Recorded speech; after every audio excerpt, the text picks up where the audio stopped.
El gremio de armadores es un gremio muy dinámico, sobre todo en los últimos años.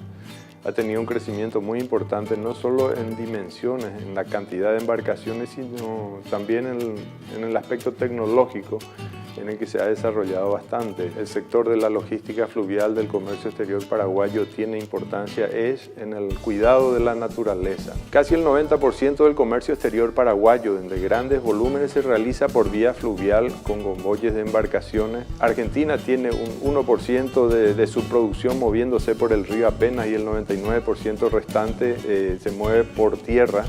Brasil tiene cifras similares y esos países son bastante más contaminantes en cuanto a su política de transporte que el Paraguay. El gremio y el sector y los empresarios del sector de transporte fluvial hacen una contribución muy importante al cuidado de la naturaleza y de la ecología en la región, no solamente aquí en Paraguay.